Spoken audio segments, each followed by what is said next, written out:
The following is so controversial, I can't show my face. Joking. Let's do it. G'day. In today's video, I just wanted to have a little chat about the kind of brand issues that happen where a particular brand releases a new camera and everyone's like, oh, quick, jump ship, change cameras, do whatever you got to do, get on board.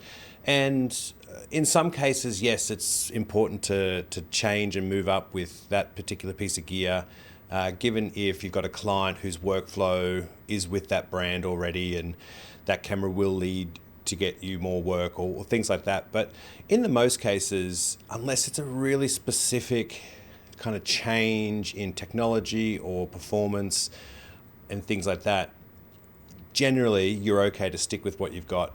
Now, in particular, I want to talk about the Canon C400 and the Sony FX6. Now, similar but different, given that one's 4K, one's 6K, one's 5 or 6 years old, one's brand new this year. Now, I've seen comments and videos on people going, okay, I'm selling my FX6, I'm getting rid of all my Sony gear, jumping over to Canon, and it's going to be great. Now, as a Canon shooter myself, with a C400, I've got a C70 and an R5C, and my stills camera is an R5, so clearly I'm a Canon guy.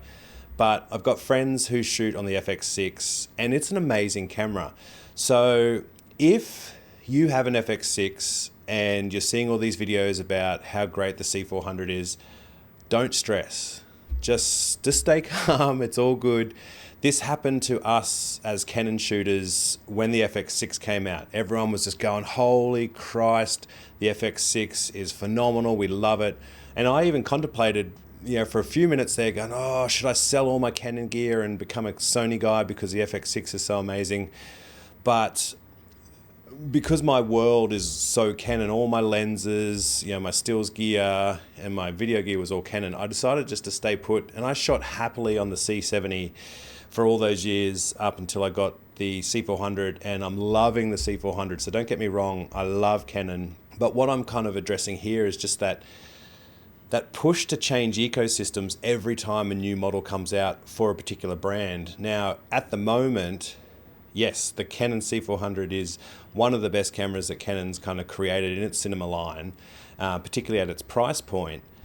But it shouldn't make people with other branded gear completely jump ship unless it really ticks a lot of boxes holistically for you and financially to change over, because obviously you're going to have to change your lenses, specifically between Sony and Canon. You're going to have to change your media type, and then you've got your workflow and things like that. So if it works and you've got the money and changing over is going to lead to more work and you creating better work, then obviously it's a no-brainer, do it.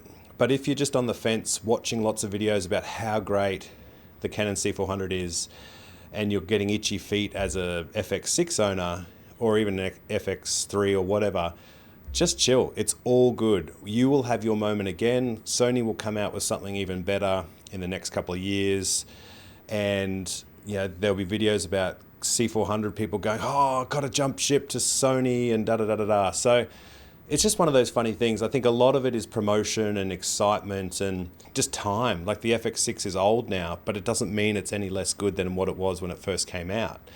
I recently had a mate help me on a job, and he used his FX6 in like a really kind of poor, low light scenario.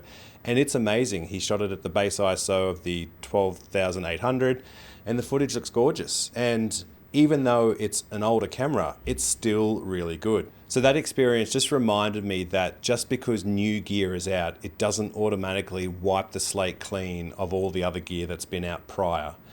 Yes, there's advances, and yes, things get better, but it doesn't mean we all have to throw away lots of money and change ecosystems, change brands, change lenses, and jump ship. So I hope this helps someone out there just remember to kind of appreciate what you've got in your gear. Just because someone else's gear is getting better doesn't mean your gear is getting worse. And particularly in our industry, yes, the gear is an important factor, but it's the creative behind the camera that's pretty much more important. It's the lighting, it's the edit, it's the people around you that help you and your mentors and things like that. It's not necessarily the gear. Now, if someone was to come and say, hey, Aaron, I'm going to give you an Alexa 265 for free, then yeah, I'd probably be like, okay, cool, sorry, Canon, I'm out. But big difference there. Now, what I want to say too is, rather than focusing on gear, why don't we focus more on continuing to learn the craft and the lighting and different editing techniques, and even, if you're looking to get into directing or things like that. I'm so fascinated, and I spend most of my time in absorbing all the lessons that are out there on YouTube about cinematography, about lighting, all of those things. And yes, the gear is important to me, and I had to make a conscious decision when upgrading to the C400 to go, yes, this investment of $12,000 will be beneficial for me and will lead to more work and a better quality of work and a better workflow for me.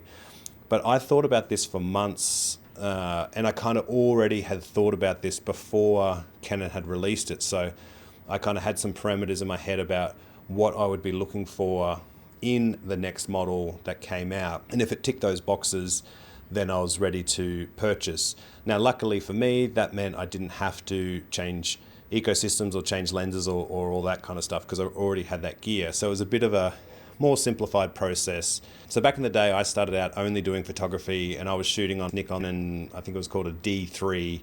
And I loved that camera. It was, at the time, it was like kind of the fastest Nikon that they had. It was pure gold, and I loved it. But as my video work started to progress, I needed a camera and a brand that did both stills and video well. Now, when I first jumped ship to Canon, I think I got maybe the 5D Mark IV was maybe my first kind of foray into Canon. It was a big shift for me, going particularly from the stills world of Nikon to Canon. It did take me a little while to adjust to the different type of image that it had compared to the Nikon, and obviously, just things were backwards in the settings and da-da-da-da. But now that I've been in the Canon world for like 13 years, I absolutely love it.